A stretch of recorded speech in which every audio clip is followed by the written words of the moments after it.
Welcome to Conversations with My Real Friends. I'm Jennifer. I'm here with my friend Preston. Nice to see you, Preston. Good to see you, Jennifer. Yeah, so Preston is a hard money lender. He works for a company called Rose City Realty Finance. So let's talk about hard money lending. Absolutely. What is hard money lending and how does it differ from traditional lending?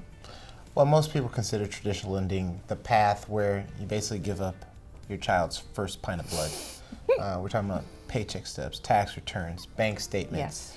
and any other obnoxious piece of documentation the lender can ask of you. Right. Hard money, you're basically looking at the hard asset. What is the collateral? Is the collateral something attractive? Is it located well? Do people of all sorts, whether it's an experienced real estate investor or someone who just knows their neighborhood, would find it of value? So when you look at a 4-bedroom, 3-bath house, 2,000 square feet, close to retail, close to but not right on the freeway, that's a very valuable asset. People understand its value. If you say I only want to borrow 50% of that value against this house, people love those types of transactions. So that's basically hard money. Right.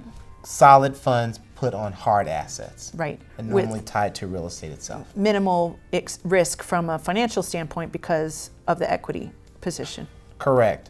Right. You always, when I consider hard money, we look at it as we want our borrower to have something to lose. Yeah. So I'm talking to a person who knows about Pepperdine University. Yeah. If we're talking about a house right across the road from Pepperdine, you borrow $500,000 against your $5 million house. Right. That's something that's worth losing. That's something you don't want to lose. Right. There's an incentive. Oh yeah.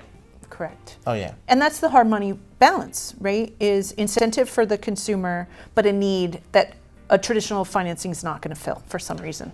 Correct. And many times they might be in between employment, where traditional documentation is not available. Right.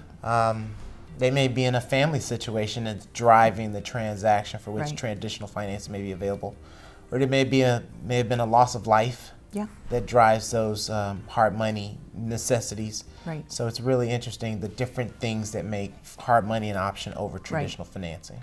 Yeah, makes sense. So if someone has a need to find out more about hard money lending, how can they reach you?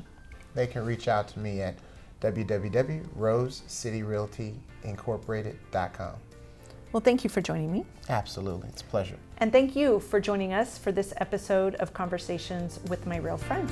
We'll see you soon.